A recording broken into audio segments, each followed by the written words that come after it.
శ్రీ సత్యసాయి జిల్లా సోమందేపల్లి మండలం పాపిరెడ్డిపల్లిలోని కేజీబీవీ హాస్టల్లో ఫుడ్ పాయిజన్ జరిగింది. 20 మంది విద్యార్థులు అస్వస్థతకు గురయ్యారు. హాస్టల్లోనే విద్యార్థులకు చికిత్స అందిస్తున్నారు వైద్యులు.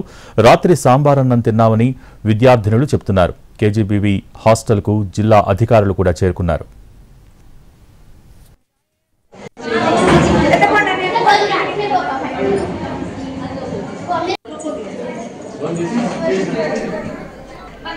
శ్రీ సత్యసాయి జిల్లా సోమందేపల్లి మండలం పాపిరెడ్డిపల్లిలోని కేజీబీవీ హాస్టల్లో ఫుడ్ పాయిజన్ జరిగింది. 20 మంది విద్యార్థులు అస్వస్థతకు గురయ్యారు. హాస్టల్లోనే విద్యార్థులకు చికిత్స అందిస్తున్నారు వైద్యులు. రాత్రి సాంబార్ అన్నం తిన్నామని విద్యార్థినులు చెబుతున్నారు. కేజీబీవీ హాస్టల్కు జిల్లా అధికారులు కూడా చేరుకున్నారు.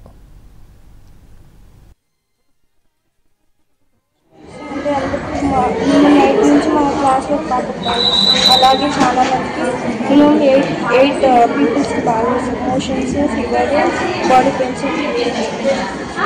ఏం తీసుకున్నాను ఫుడ్? నిన్న నైట్ అన్నం సాంబార్, మార్నింగ్ స్నాక్స్లో పాలు. ఎంతమందికి ఇట్లా అయింది టోటల్గా?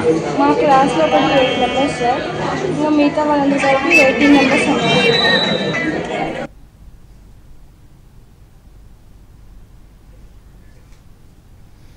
శ్రీ సత్యసాయి జిల్లా సోమందేపల్లి మండలం పాపిరెడ్డిపల్లిలోని కేజీబీవీ హాస్టల్లో ఫుడ్ పాయిజన్ జరిగింది. 20 మంది విద్యార్థులు అస్వస్థతకు గురయ్యారు.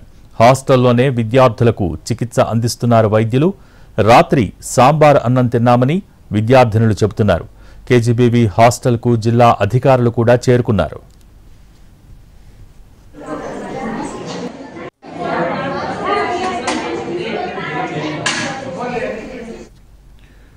శ్రీ సత్యసాయి జిల్లా సోమందేపల్లి మండలం పాపిరెడ్డిపల్లిలోని కేజీబీవీ హాస్టల్లో ఫుడ్ పాయిజన్ జరిగింది. 20 మంది విద్యార్థులు అస్వస్థతకు గురయ్యారు. దీనికి సంబంధించి పూర్తి సమాచారం మా ప్రతినిధి శ్రీనివాస్ టెలిఫోన్ లైన్ ద్వారా అందిస్తారు. శ్రీనివాస్, భోగి సోమందేపల్లి మండలం పాపిరెడ్డిపల్లి వద్ద కేజీబీవీ హాస్టల్లో రాత్రి ఫుడ్ పాయిజన్ అయింది. దాదాపు 33 మంది విద్యార్థులు ఫుడ్ పాయిజన్ గురై అస్వస్థ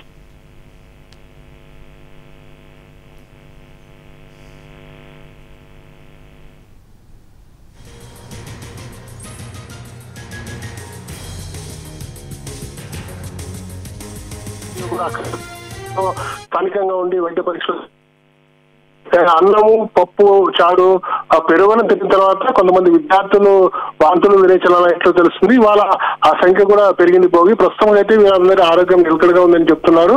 వైద్యులు కూడా ఎప్పటికప్పుడు వారికి